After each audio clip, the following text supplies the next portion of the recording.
ఒక సండే స్కూల్లో teacher homework ఇచ్చిందట. ఎర్ర సముద్రం మెసేజ్ నడుస్తూ ఉంటే పాపం సండే స్కూల్ టీచర్ కూడా పిల్లలకి బాగా తెలియాలని సండే స్కూల్ ఎర్ర సముద్రం మొత్తం చెప్పి బాగా పెయింటింగ్ చేసుకొని రండి అంటే రెచ్చిపోయారంట. ఒక్కొక్కరు బ్యూటిఫుల్ పెయింటింగ్స్ తీసుకొని వచ్చారు. ఒకడు మనలాంటి సోమరోడు ఉన్నాడు, నాలాంటి అనుకోండి. ఆ సోమరోడు వచ్చి ఆ రోజు హోంవర్క్ ఏం చేయలేవాడు. చేయకపోయేసరికి డైరెక్ట్గా షో యూర్ అసైన్మెంట్స్ అనేసరికి అందరు చూపిస్తూ ఉన్నారంట. ఇంకొంతమంది కష్టపడి బ్యూటిఫుల్ పెయింటింగ్స్, క్యాన్వాస్, ఇంకా అద్భుతంగా ఇంకా అన్ని రకాల పెయింటింగ్స్ అంతా చూపిస్తూ ఉండేసరికి లాస్ట్ డే నువ్వు రారా అనేసరికి వాడు వచ్చాడు.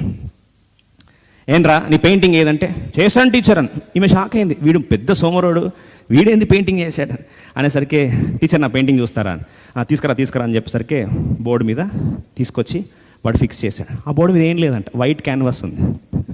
ఏముందండి? White canvas. కోపం వచ్చింది. Are you fooling me? How dare you do that అని వీన్ని మొత్తం సండే స్కూల్ నుంచి డీబార్ చేద్దామని సూపరింటెండెంట్ ఆఫ్ సండే స్కూల్కి కంప్లైంట్ అయింది. అక్కడ నుంచి సేవకుని కంప్లైంట్ అయింది. పంచాయతీ పెట్టారు సేవకులు. వాడిని ఇట్లాంటి రెబల్ని ఒక్కడు మొండోడైతే క్లాస్ అంతా నేర్చుకుంటారు కదా మొండితాను. అలా నేర్చుకుంటా ఉంటే సేవకుని పిలిచి, పాస్టర్ గారు మీరు వీళ్ళందరిలో పెయింటింగ్స్ చూసి first prize, second prize, third prize ఇవ్వండి, క్యాష్ అవార్డ్స్తో పాటు బైబిల్స్ అన్నీ తెచ్చిపెట్టాం. సేమ్ టైంలో ఇట్లాంటి దుర్మార్గునికి దేహశుద్ధి చేయండి. ఇంకొకసారి వీడిని చూసి ఇంకెవరు కూడా తప్పు అని చెప్పి అందరు చేశారు బ్రదర్, వీడు తప్ప అని. వాడు అంటున్నట్టు అంకుల్ చాలా బాగా చేశాను అంకుల్ నేను అనేసరికి ఏంట్రా ఇప్పుడు సేవకుని కోపం వచ్చి ఏం చేసావురా అంటే చూడండి అంకుల్ మీకే అర్థమవుతుందని అనేసరికి ఖాళీ పెయింటింగ్ అంటే ఏదండి తెల్ల కాగితం. కోపం వచ్చి ఫరో సైన్యం ఏదిరా దీంట్లో అంటే మునిగిపోయారు బ్రదర్. అరే ఇస్రాయేల్ ప్రజల సైన్యం ఏదంటే దాటెళ్ళిపోయారు.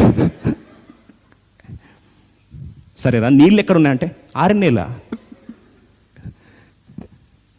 You believe it or not, he got the first prize. సేవకుడు ఒకటే మాట అన్నాడంట, సంఘం ముందు చెప్తే ఇంతమంది పెయింటింగ్లో మాకు ఒక్క ముక్క కూడా విశ్వాసం ఏమి స్థిరపరచబడలేదు, కానీ ఓ చిన్న సోమరోడు మాకు నేర్పించిన పాఠం ఏమని ఒక్క షాట్లో అన్ని ఆన్సర్ చెప్పాడు. ఏ క్వశ్చన్ అంటే చెప్తున్నాడంట వాడు. ఏమని? నా విశ్వాసం నా దేవుడలా చేశాడు, నా దేవుడలా చేశాడు. ఏం చేశాడు? ఆరినేల కాబట్టి పెయింట్ అయినక్కర్లేదు. ప్రియ సోదరి సోదరుడా, అట్లాంటి విశ్వాసం మనకు వస్తే ఎంత బాగుంది కదా. ప్రియ సోదరి సోదరుడా, don't take a decision on what you feel, don't take a decision on what you see, take a decision on what God says. ఆయన ఏం చెప్పాడా? చెప్పిన మాట ప్రకారం చేయి, చరిత్రలో ఎర్ర సముద్రం చీలాల్సిందే. ఎందుకంటే ఆయన మాటను కాదని, యెహోవా సబ్బాతును కాదని ప్రపంచంలో ఏ శక్తి, ఏ సైన్యం కూడా గెలవలేదు.